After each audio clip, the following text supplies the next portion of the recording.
코로나19 감염 확산을 막기 위해서 유럽 각국이 지금 사투를 벌이고 있습니다. 스웨덴의 대응이 좋든 나쁘든 많은 관심을 끌었어요. 개개인이 감염 예방을 위해서 생활수칙을 엄격하게 지키되 일상에 최대한 영향을 주지 않는 쪽으로 대응 방향을 잡으면서 개인의 자율성과 이 책임을 강조하는 담대한 전략이다. 이런 긍정적인 평가도 있고 사실상 방역 포기한 게 아니냐. 이런 부정적인 평가도 있었어요. 최근에는 또 사실상 이 집단 면역 전략이라고 불리던 이것이 실패한 게 아니냐 하는 지적도 나옵니다. 오늘 드디어 속보로 코로나19의 스웨덴 확진자가 1만 명이 넘었다는 소식이 나왔죠. 현지에서 보시는 상황 어떤지 스웨덴 말메에 거주하는 교민을 연결해서 이야기를 들어보겠습니다. 복지국가 스웨덴을 소개하는 스웨덴 일기라는 책의 저자이시기도 해요. 나승휘 씨를 연결합니다. 나와 계십니까? 안녕하세요. 네, 안녕하세요. 예, 반갑습니다. 예. 일단은 본인의 안위부터 여쭤야겠습니다. 나승휘 선생님은 안녕하세요? 예, 지금 안녕하려고 노력하고 있어요. 그게 가장, 예. 이 리얼한 표현인 것 같습니다. 고생 많으십니다. 예. 지금, 네. 예. 제 얘기를 좀 이렇게 드리면, 예. 일주일에 한두 번 짧게 장 보러 가는 거 외에는 거의 밖에 안 나가고요. 네. 그 다음에 여기 이제 유치원, 초등학교, 중학교 이제 애들이 학교에 가는데, 네. 막둥이는 아직 중학생이거든요. 그래서, 근데 이제 제가 자의적으로 그냥 한 3주 학교를 안 보냈거든요. 학교에서 선생님이 메일을 보내셨더라고. 예. 학교 보내라고요. 아, 정말요? 그래서 지금 그래서 약간 지금 고민 중이에요. 다음 주부터 바로 이제 보내야 될지. 남편도 연구실 안 간 지 한 달 됐고요. 네. 그리고 이제 큰애들은 이제 고등학생인데 휴교해서 고등학교 이상은 휴교거든요. 그러니까 온라인 수업을 하거든요. 그래서 집에 있고, 이제 제 일상은 그러하고요. 그다음에 주변을 좀 이렇게 보면 저희 아파트 바로 앞에 작은 공원이 하나 있어요. 근데 그 옆에 이제 유치원도 하나 있는데 보통 보면 선생님들 애들 다 나와서 같이 놀고 그래요. 아, 정말요? 겉으로 봤을 때는 이렇게 큰 차이가 없어요. 어제 오랜만에 차 가지고 이제 시내 나가봤더니 평상시와 그렇게 크게 다르지 않고요. 예, 그렇습니다. 예를 들면 이제 마스크를 끼고 다니는 시민이 더 적다거나 그런 정도입니까? 없습니다. 없다고요? 예, 마스크를 사용하는 사람은 없고요. 이제 의료진만 마스크를 사용하게끔 하겠다 하는 어떤 그런 그러니까 양로원이나 그런 노인시설에서 이제 일하는 분들에게 이제 마스크를 이제 사용하게 하겠다 하는 이제 그런 대책만 좀 나와 있고요. 그런데 이제 겉으로 보기에는 그렇게 별로 이렇게 다름이 없는 것 같은데도 제 친구 중에 한 명이 이제 정말 노인시설에서 양로원에서 노인을 돌보는 복지사 일을 하는 친구가 한 명이 있어요. 근데 그 친구 같은 경우는 대중교통을 이용하지 않으려고 매일 왕복 3시간 이상씩 걸어 다녀요.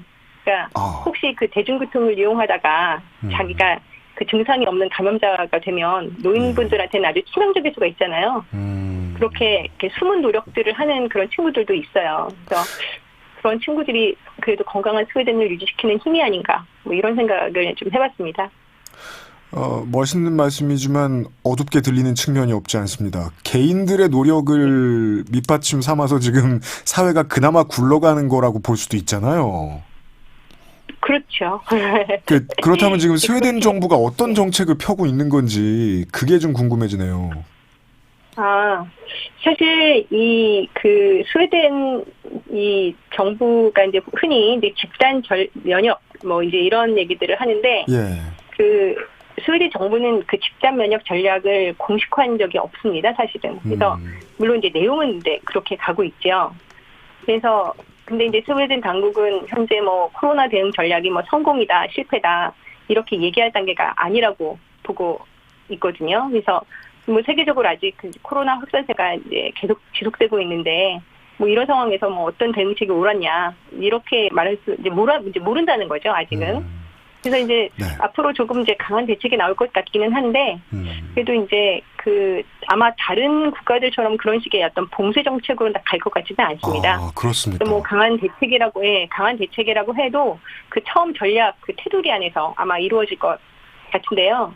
그럼 이제 실질적으로 어떤 정책을 펴고 있는지, 뭐, 이런, 이제 부분은, 그러니까, 사실 뭐, 다른 유럽 국가들하고 전략적인 목표는 이 스웨덴도 같습니다. 그러니까 예를 들면, 그러니까 이제 그 치료제나 백신이 나오지 않는 한, 코로나 완전 퇴치는 불가능하다고 보고, 이들이 생각하는 최선은 그 확진자 수가 한꺼번에 많이 나오지 않게.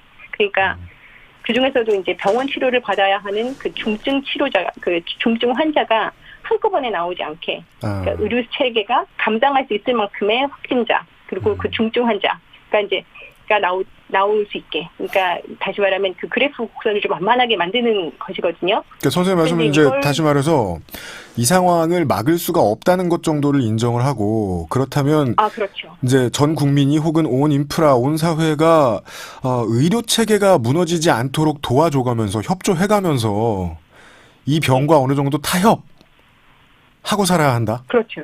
그런 겁니까? 그렇죠. 그런 것이죠. 그래서 이제 뭐 유럽 국가들은 막 봉쇄를 한 건데 스웨덴은 봉쇄하지 않고도 이제 완만한 그래프를 그릴 수 있지 않을까. 근데 이제 이거는 이게 성공할 것인지 뭐 실패할 것인지 그건 아직 아무도 모른다. 이거거든요. 근데 이제 그런데 봉쇄는 너무 이제 사회적으로 큰 타격을 주는 것이라. 근데 이제 코로나 상황은 장기전으로 갈 것 같고. 근데 이것을 이렇게 이제 봉쇄한 상태로는 장기전으로 이제 갈 수가 없기 때문에. 그렇죠. 이제 이렇게 가는 것이죠. 죄송합니다. 제가 지금 파악한 바에 의하면은 오늘자 저희들이 지금 접하는 뉴스로는 스웨덴도 코로나19의 확진자가 10,000명을 넘어섰습니다. 한 151명인가 그래요. 네, 속도로 보면 한국보다 훨씬 빠르게 그 지점에 도달을 했어요. 그렇다면은 물론 뭐 성숙한 국민성에 대한 이야기도 많이 들었습니다만은 스웨덴 정부의 대응책에 대해서 국민 여론이 좀 바뀌거나 다급해졌다거나 그런 측면은 없습니까? 야당이 뭐라고 한다거나. 그렇죠. 근데 그게 참 이해하기가 약간 어렵기도 한데 아주 놀라운 놀라운 점이 국민들이 전폭적으로 지지를 한다는 거예요. 이 스웨덴 정책을. 그래서 이제 얼마 전에 그 스웨덴 총리가 르벤 총리가 대국민 담화를 이제 했거든요. 근데 아주 차분하고 담담한 어조로 높은 시민의식, 개인의 자발적인 책임감, 이제 여기에 이제 호소를 주로 이제 했는데. 이 대국민 담화에 대해서 이제 스웨덴에 사는 외국인들은 뭐 뻔한 얘기만 늘어났다. 그리고 막 성토를 하고 했는데 오히려 스웨덴 국민들 80%가 아주 긍정적인 반응을 보였습니다. 그래서 그러니까 이제 스웨덴 국민들은 정부가 최선의 그러니까 국민들을 위해서 최선의 선택을 하고 있다.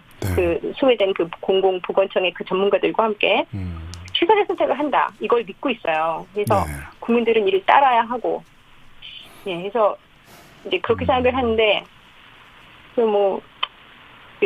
정부랑 이제 익히 저도 이제 스웨덴은 정부와 국민 간의 신뢰가 아주 높은 나라라는 것은 이제 익히 알고 있었긴 했는데, 이 정도일 줄은 제가 확인을 했습니다, 진짜.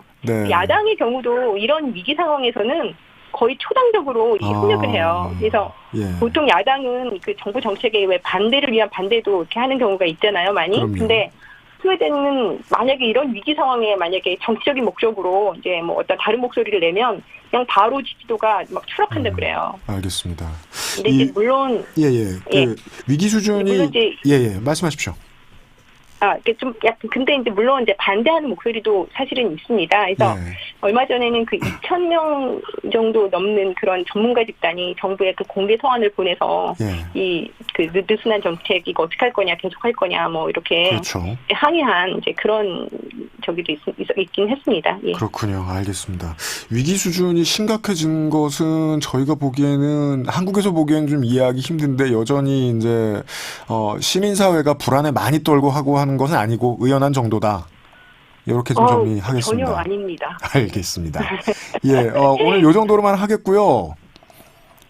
오늘 연락 받아주셔서 감사합니다. 감사합니다. 지금까지 스웨덴 말메에 거주하는 나승희 씨하고 얘기를 나눠봤습니다.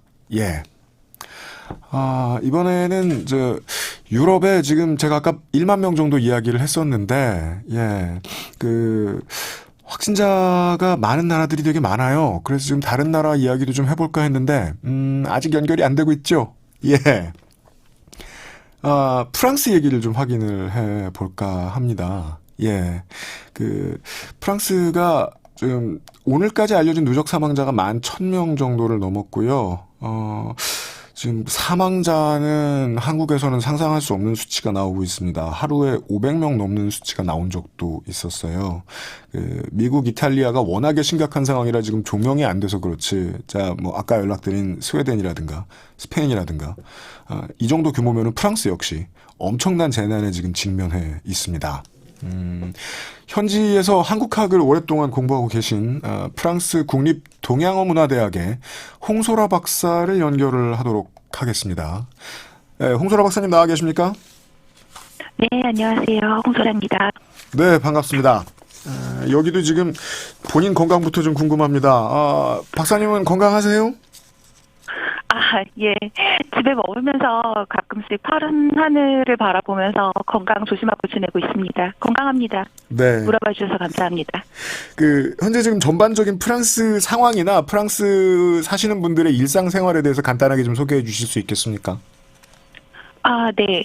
우선은 2020년 4월 11일 어제죠. 발표된 확진자 수는 93,790명이고요. 사망자 수는 방금 진행자께서 말씀하신 것보다 좀 더 많습니다. 13,832명입니다. 예. 그래서 총 사망자 수는 전 세계적으로 이탈리아, 미국, 스페인 다음으로 많은데요. 네. 치사율은 세계 1위라고 합니다. 현재로 프랑스는 락다운 4주째 를 지나고 있는 중인데요. 아마도 이 락다운 기간은 더 연장될 것 같습니다. 세부 사항은 이제 월요일에 마크롱 대통령의 특별 연설 형식으로 발표될 예정이고요. 네, 홍소라 박사님 잠시만요. 지금 네. 연결이 좀 좋지 않아 가지고 저희가 다시 한번 연결을 해드리겠습니다. 예, 고맙습니다. 다시 연결을 좀 해보죠. 네,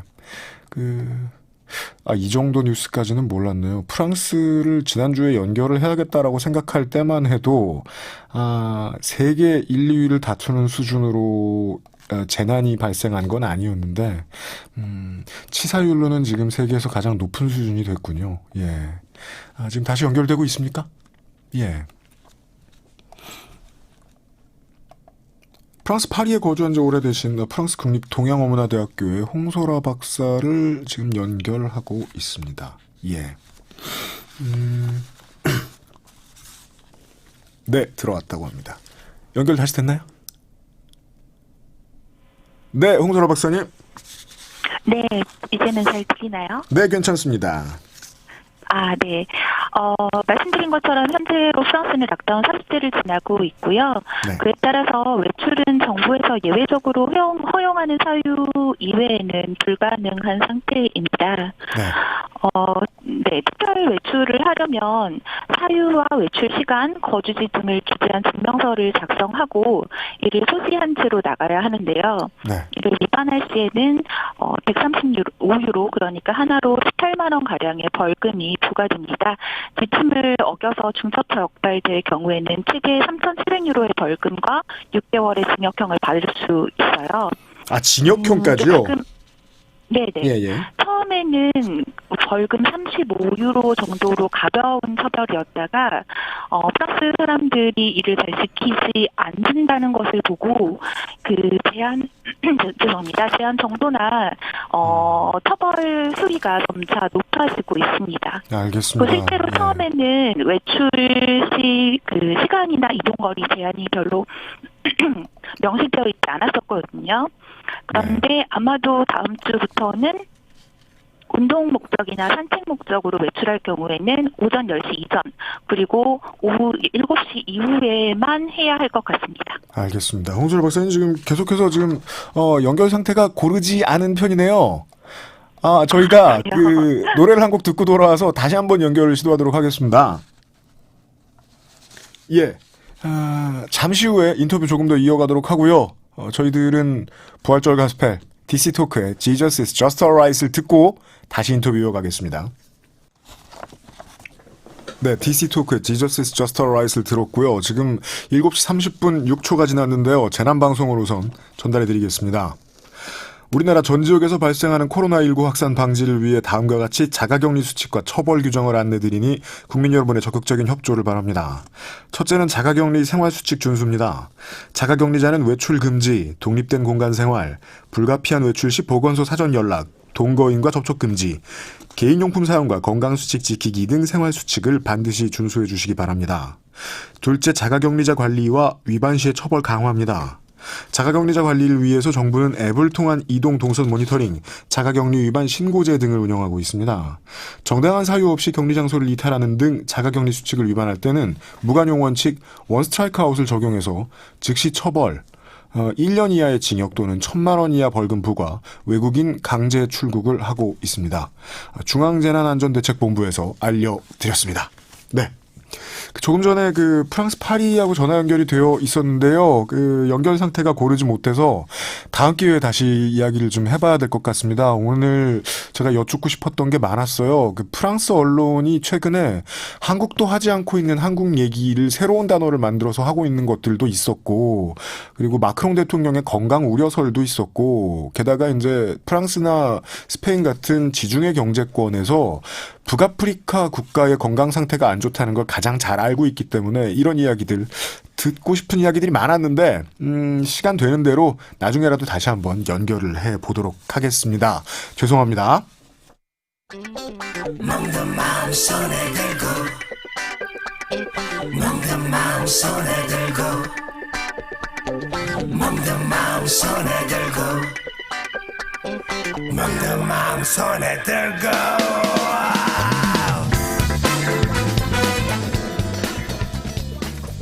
덕분에 시간을 쫓기던 코너가 시간이 넉넉하게 됐어요. 일터에서 생기는 고민거리를 떠드는 인생 나머지 절반의 상담소, 조성주 상담소장이 나와 있습니다. 어서 오십시오. 네, 반갑습니다. 조성주입니다. 네. 청취자 여러분들이 참여해 주시면 아주 좋은 코너가 되겠습니다. 인생의 나머지잖아요. 연인이나 배우자나 아이들이나 재산 얘기 빼고요. 일터에서 생기는 고충과 스트레스가 있다면 문자를 보내주십시오. 생방송 중에도 받고 있고요. 성심성의껏 해답을 찾아보도록 하겠습니다. 자, 오늘 소장님이 들려주실 이야기는 실제로 많이 궁금했던 이야기입니다. 우리가 사람들이 좁게 모여있는, 지금 제가 다니는 회사에도 사무실에서 거리 떨어져 앉으려고 애쓰고, 점심 먹을 때 그냥 자기 책상에 앉아서 먹으려고 하고 그런단 말이에요. 직장과 관련된 코로나19 소식 중에 제일 크게 들려왔던 건 역시나 콜센터였단 말입니다. 그렇죠. 근데 콜센터죠. 콜센터를 단속한다느니 주의를 준다느니 방역을 한다는 얘기는 들었습니다만, 콜센터에서 일하시는 분들이 지금 어떻게 지내고 계시는지 이런 얘기는 후속 보도로 많이 못 들어봤어요. 네, 그렇습니다. 네. 그런 측면에서 사실은 구로구에 있었죠. 이제 콜센터에서 확진자분들이 나왔을 때 네. 어떤 얘기들이 있었냐면, 일반적으로 이번 같은 코로나 사태만이 아니어도 그냥 이제 인플루엔자나 감기가, 독감이 유행한다, 이렇게 돼도 콜센터에 일하시는 분들 한 절반 정도는 이미 독감에 걸린다는 거예요. 이게 이제 아이를 키워보시고 하시는 분들은 아세요. 인류가 감기를 정복했기에 망정이지 감기는 아주 쉽게 퍼지는 질병입니다. 그렇습니다. 특히 콜센터처럼 굉장히 가까이에 옆에 다닥다닥 붙어서 일하는 업무 환경 자체가 그런 작업장들, 사실 콜센터만이 아니라 우리가 이번에 이제 사건을 보면서 콜센터에 주목하게 된 거지, 그런 작업장들, 사업장들은 굉장히 우리 주변에 많습니다. 좁은 작업장. 네, 그렇죠. 그런 측면에서 이번에 이제 콜센터에서 일어났던 이제 코로나 확진 사례가 오히려 이제 노동자들의 업무 환경이라는 측면에서 다시 바라볼 지점이 있겠다, 이런 생각들을 많은 사람들이, 시민들도 하게 되는데요. 네. 그런 측면에서 좀 반가운 뉴스가 있었어요. 4월 10일이죠. 10일에 처음으로 코로나19에 대한 이제 산업재해에 인정이 된 사례가 처음 나왔습니다. 그러니까 코로나19를 때문에 이게 산재다 라고 인정된 사례가 4월 10일 날 처음 나왔거든요. 우리나라 이제 산업재해를 이제 판정하는 근로복지공단이 10일 날 구로에 있었던 이제 콜센터 코로나19에 감염된 A 씨, 모 씨에 대해서 네. 이제 위원회를 열어요. 업무상 질병판정위원회라는 걸 여는데, 여기서 이것이 코로나19에 감염된 것이 업무상 질병이다 라고 산재를 승인했습니다. 첫 번째 사례거든요. 이게 네. 굉장히 인상적인 사례예요. 두 왜죠? 가지 측면인데. 그전엔 코로나19가 없긴 없었습니다만 네. 인상적인 사례라고 말씀하신 거는 그전에 있던 비슷한 사례들을 좀 뒤집은 경향이 있다는 네, 얘기 아닌가요? 그렇습니다. 예. 예. 뭐냐면 하나는 일단 이번에 굉장히 이제 주목을 받고 있는 코로나19 관련된 첫 번째 산재 인정이다. 그러니까 지금 코로나19로 인해서 각종 코로나19에 걸린다든지 이렇게 돼서 손해를 보거나 네. 또는 질병을 얻던 분들도 산재로 인정될 수 있는 가능성이 한길 열렸다라는 측면이 하나가 있을 거고요. 예. 또 하나의 측면은 사실 이전에는 이런 식의 전염병이라고 하죠. 감염으로 되는 전염병이 산재로 인정되는 경우는 그렇게 많지 않았어요. 전염병은 산재로 포함되지 않았다. 일반적으로 우리 그 청취자분들도 지금 산재, 산업재해 이런 머릿속에 딱 떠오르는 건 이제 건설 현장이라든지 제조업이라든지 이런 게 떠오를 맞아요. 거란 말이죠. 네. 그리고 이제 그 다음으로 최근에 굉장히 많은 규모로 한 10여 년간 증가했던 게 뇌심혈관계, 즉 뭐 근골격계 이런 거죠. 심장이나 뇌나 뭐 이런 거죠. 뇌졸중이나. 이제 그나마 이제 21세기 들어서 인정을 받게 된 것이 심각한 과로. 네. 근데 과로 때문에 쓰러지는 건 갑자기 집에서 쓰러질 수도 있고 출퇴근길에 쓰러질 수도 있고 그전까지는 회사가 별로 이거 산재다라고 인정 안 해주던 것들 그 정도까지는 인정을 받는 사례들을 요새 보았는데. 네. 근데 이제 감염되는 전염병 관련돼서는 사실은 이게 인정받기가 좀 규모가 어려워요. 구조가. 대표적인 예를 들자면 우리가 이제 2009년 신종플루 때 예를 들면 당시 이제 미싱하는 노동자라고 그러죠. 미싱사라고 부르는데 네. 쉽게 말하면 이제 봉제 노동자죠. 네. 굉장히 밀집된 공간에 여기도 이제 해보신 분들은 아시거나 주변에 미싱공장 보신 분도 좁습니다. 알지만 네. 굉장히 좁은 공간에 다닥다닥 붙어서 장시간 노동을 하는 형태예요. 맞아요. 2009년 신종플루 당시 이제 미싱 일을 하던 노동자가 업무 중에 이제 기침이나 발열로 인해서 진료를 받아보니까 신종플루가 확진이 된 거예요. 네. 예, 그래서 산재 신청을 했는데 이 경우는 산재가 인정되지 않은 사례예요. 안 됐어요. 네, 왜냐하면 그 공장에 확진자가 다녀갔냐, 아니면 출퇴근길에 명확하게 확진자와 접촉이 있었냐 등등을 확정하기가 어려운 거예요. 법적으로 그걸 따지기 시작하면 회사 책임이 아니라고 말할 수밖에 없죠. 예, 일반적으로 역학조사라고 하는데 전문용어로 역학조사를 해봐서 이걸 확정하기가 어려우니 산재가 인정이 안 된 거죠. 예. 근데 예를 들면 또 어떤 경우가 있냐면 지난번 이제 메르스 사태가 있었죠. 메르스 때 병원의 응급실에서 안내 업무를 하던 노동자가 있었는데 네. 확진자가 이 병원에 다녀간 거예요. 메르스 확진자가. 예, 예. 근데 이제 안내 업무를 하던 노동자니까 이분도 확 걸린 거죠, 메르스에. 이 경우에는 산재가 인정됐어요. 아. 보통 예를 들면 이제 전염병이나 감염 같은 경우는 병원에 일하는 노동자들 같은 경우는 네. 감염이 됐을 경우 아무래도 그 병원에 책임 소재가 좀 있군요. 그렇죠. 예. 명료하니까. 업무와 정확히 관련돼 있는 거니까 병이. 그런데 이번에 콜센터나 지난번 이제 신종플루 때 미싱하던 미싱 노동자들 같은 경우는 네. 사실은 이게 이제 명확하지가 않은 거죠. 누가 메르스를 들고 오려고 들고 왔어? 신종플루죠. 누가 신종플루 들고 오려고 들고 왔어? 이런 식으로 이제 사측에서 얘기를 한다. 그렇죠. 또는 그게 회사에서 걸린 거야? 아니면 당신의 가족이나 친지와 친구한테 걸린 거야? 너 저녁 끝나고 밖에 나가서 술 먹다가 네 친구한테 옮은 거 아니야? 그렇죠. 그러니까 이런 것들이 확정되기가 굉장히 어렵고 일반적으로 한국의 산업재해에 관련된 구조는 노동자가 입증을 해야 되는 과정이니까 늘 그렇죠. 이게 굉장히 어려운 거죠. 예, 지난 정부에서는 이 산재 신청 하지 말라는 포스터도 붙었단 말이에요. 혼나기 싫으면. 그런데 근데 신종플루는 네. 제가 아는 바 70만 명 거의 이제 정말 6자리는 무조건 넘는 숫자가 감염이 됐었단 말이에요. 네. 확진이 그렇게 많이 나왔어요. 근데 지금 이번에 콜센터에서도 보듯이 콜센터의 산재가 왜 잠시 후에도 얘기해 주시겠습니다만은 콜센터에서 생긴 이 코로나19가 왜 산재냐. 너무 가까이 붙어 있으니까 작업장이. 그렇죠. 업무 환경 자체가 거잖아요. 그렇기 때문인 거죠. 예. 네. 업무 환경 자체가 그렇기 때문에 더 쉽게 노출되는 거죠. 일반적으로 이제 우리가 비말이라고 하죠. 네. 옆에 사람들이나 계속 말을 하는 직업이잖아요. 더군다나. 예.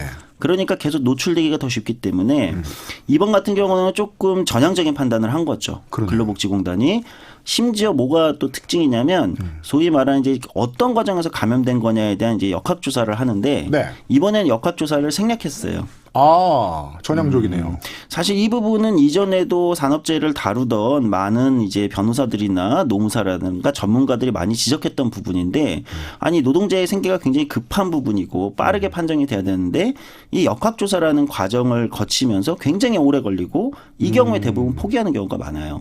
아, 그걸 기다리느니. 네. 그런데 이번에는 이 사태의 심각성 그리고 업무 환경의 특성을 고려해서 역학조사를 생략하고 산재 인정을 하게 된 거죠. 그러면 이제 그걸 신청해서 인용이 된, 받아들여진 노동자는 지원을 어떤 걸 받게 되나요? 대표적으로 일단 일하지 못한 날이 있잖아요. 그렇죠. 그거에 대한 이제 휴업수당, 일반적으로 평균 임금의 70% 정도인데 휴업수당을 받게 됩니다. 그리고 요양비라고 하죠. 그러니까 병원비라고 생각하시면 되는데 이제 병원비에 대한 지원을 받게 되고 만약에 물론 이제 이게 어떻게 될지 모르겠지만 감염 이후에 다 치료가 되고 나서도 만약에 장애가 생겼다. 맞아요. 그런 경우가 생긴다면 장애 수당을 또 받게 됩니다.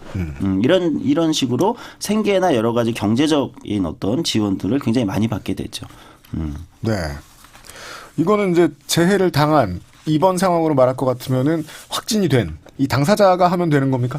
예, 신청을? 그렇습니다. 기본적으로는 당사자가 하면 됩니다. 예. 물론 이제 예전에는 한국의 산업재해 관련된 것이 이제 굉장히 그 제도가 낡아가지고 사고 경위서 이런 거를 예를 들면 사업자한테 확인서를 받아야 되는 경우도 있었어요. 사업자한테 확인을 받아야 되면 이 신청을 어떻게 해요? 그렇죠. 그러다 네. 보니까 이제 산재가 많이 은폐되고 이런 경우가 많았는데 네. 이 제도는 이제 바뀌었습니다. 그렇게 하지 않아도 직접 할 수 있게 되고 굉장히 서식도 간소화됐고 병원 진단서 첨부만으로도 충분히 가능하게 돼 여러 가지 제도가 바뀌어가지고요. 네. 또는 뭐 여러 가지 기관을 통해서 신청하는 것도 가능하거든요. 본인이 직접. 예, 지금은 많이 산업재해 관련된 산재보험 관련된 업무들이 많이 간소화되고 네. 또는 뭐 노동자의 측면에 많이 기울어져서 개혁이 됐다고 할 수 있죠. 그러다 보니까 이제 예전에는 산재를 은폐하거나 서로 이제 말하지 않았던 것들이 네. 이제 통계상 드러나기도 해요. 그래서 최근에 한국의 산업재해 관련된 통계는 어쨌든 기존에 은폐되어 있던 것들이 많이 다시 나타나는 이런 현상을 좀 보이고 있기도 합니다. 보통은 그렇게 해서 숫자만 보면 공격을 할 수도 있어요. 산업재해 때문에 사망자나 다친 사람이 더 늘어나지 않았느냐. 이건 더 나빠졌다는 거 아니냐. 근데 뒤집어 생각하면 그동안 그런 일이 늘 있었는데 드러내놓고 말도 못했던 것이 이제 나오기 시작했던 것이다라고 볼 수 그렇죠. 있다는 거죠. 그러니까 보통 정치권에서 이제 그런 공방을 벌이는 경우가 많은데 네. 뭐 이번 정권 들어서 산재 산재가 사망자가 늘었다. 늘어났다. 네. 뭐 이런 거. 근데 이제 그렇게 단순하게 볼 수는 없는 거다. 네. 다만 꼭 짚고 넘어갈 건 있습니다. 사실 한국은 산재 비율이 너무 높은 나라는 건 맞아요. 그렇습니까? 예, 사실은 압도적으로 OECD 회원 국가들 중에서도 산재 사망자 이런 거 통계 보면 뭐 거의 1, 2위를 매번 다투는. 늘 그랬습니다. 네, 그러니까 한국은 이런 측면에서는 굉장히 구조적인 문제는 있는 나라다. 이거를 우리가 같이 좀 빨리 해결해 가는 과정이 좀 필요하다는 것은 좀 명료한 문제인 것 같습니다. 예. 우리가 콜센터 얘기로 이걸 시작했기 때문에 더더욱이 전향적인 이제 사례가 나왔다고 하더라도 이 산재보험의 비정규직 이제 콜센터 비정규직 많습니다. 거의 네, 대부분이에요. 네, 그렇죠. 비정규직 노동자들도 다 이 수혜를 받을 수 있는 겁니까? 지금 기본적으로는 이렇습니다. 산업재해, 그러니까 산재보험 같은 경우는 노동자가 한 명만 있어도 무조건 의무가입이에요. 그게 정규 채용이든 비정규 채용이든. 네, 노동자로 인정된 사람이 한 명만 있어도 무조건 의무가입입니다. 사업주의 의무가입이고 가입하지 않으면 처벌받게 돼 있어요. 그래서 지금 통계상으로 보면 산재보험 가입률은 해당 노동자 중에 98%에 달합니다. 거의 빠짐이 없다는 거예요. 일단. 예. 그런데 물론 이제 건. 여기서도 네. 다시 봐야 될 게 있죠. 그것은 대상인 노동자, 즉 근로기준법상 고용관계가 있는 노동자 중에서는 98%가 가입을 하고 있지만 네. 이번 코로나 사태 지난 방송 때도 말씀드렸지만 이번 코로나 사태 때 가장 중요하게 봤던 사람들이 특수고용 노동자, 뭐 대리운전이라든지 플랫폼 노동이라든지 플랫폼 노동이라든지 네. 이런 분들은 애초에 가입 대상이 아닌 거예요. 그죠. 산재보험에.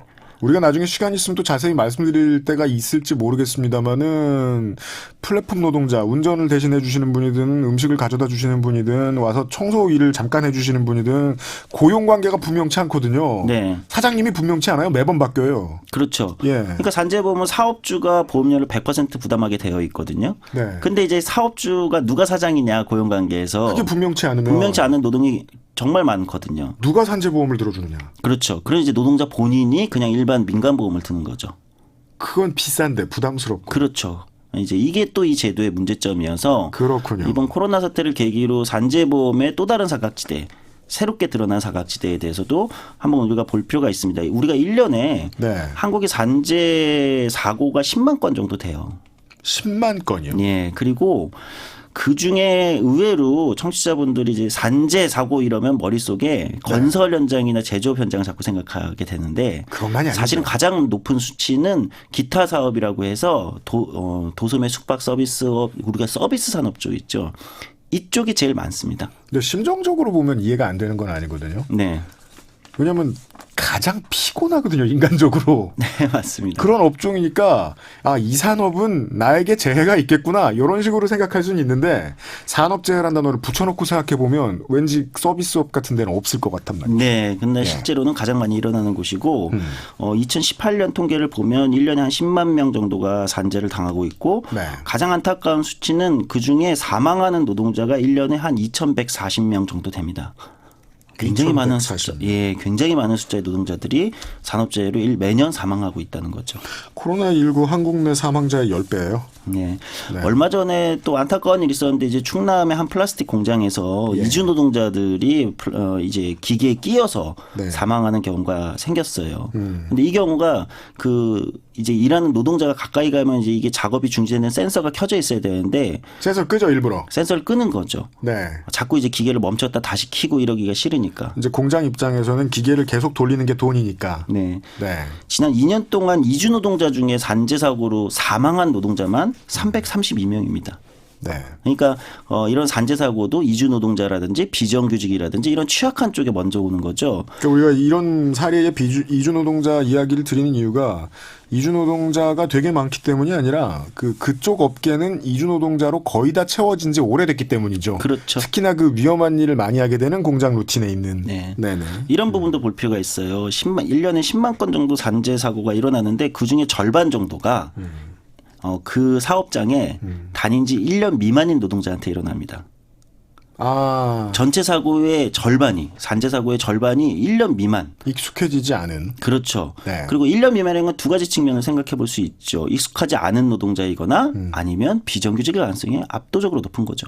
비정규직은 우리가 흔히 비정규직이라 그러면 되게 나쁜 걸로만 생각하는데 비정규직은 그 업무에 너무 특화돼 있어서 그 업무에 잠깐만 써도 되는 돈을 많이 받는 사람도 있어요. 네, 그런 분들도 있긴 있죠. 되게 잘 나가는 연예인들도 비정규직인 거예요.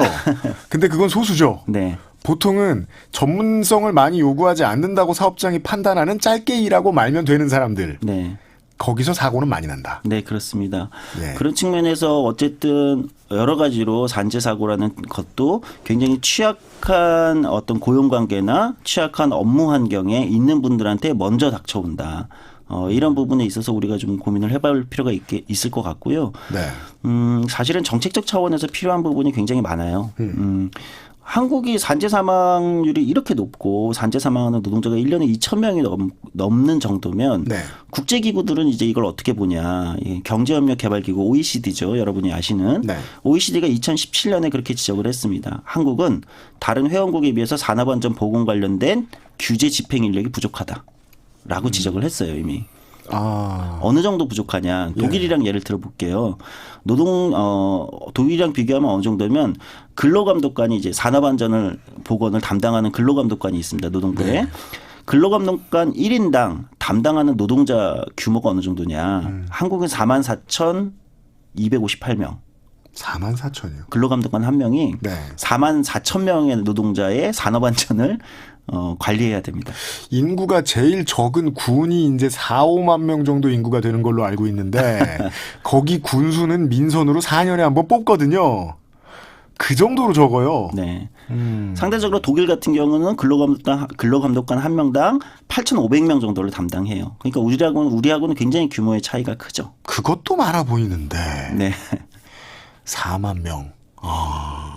그 태부족이네요. 그쪽 일하는 공무원이. 아니 사장님들 입장에서 보기에는 근로감독관이 왠지 자주 나타나는 것 같고 무섭겠지만 이게 문제가 생겨서 노동부를 찾아갔을 때 근로감독관 한 사람이 내 업무를 봐주고 내가 써놓은 문서를 읽어줄 시간은 몇 초 안 되는 수준일 거 아니에요. 네, 하루에. 그렇죠.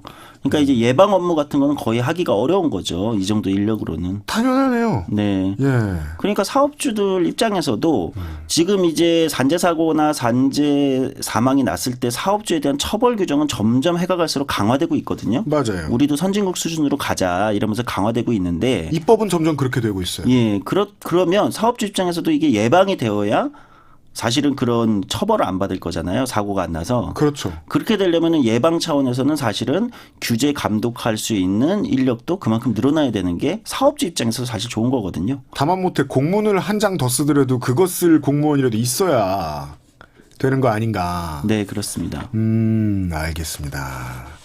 우리가 이제 제도의 허점이 이런 곳에 있거든요. 법을 제대로 고쳤다라고 얘기했는데 집행해 줄 사람이 적으니까 예를 들면 뭐 복지의 문제라도 우리가 사회복지사 적은 문제 가지고 이 노후의 어르신들 지금 처우 안 좋은 문제를 설명을 할 수 있는 거 아닙니까? 인력을 어디에다 더 충원할지가 핵심 문제들 중에 하나겠군요, 여기에서는. 네, 그렇습니다. 예, 알겠습니다.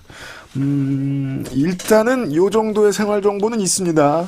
코로나19와 관련해서 자신이 일하는 사업장이 많이 비조받고 비말이 많이 튈 가능성이 있었는데 내가 확진이 되었다. 라면은 산재 신청을 하셨을 때 이것이 인용될 가능성은 이제 꽤 높아졌다.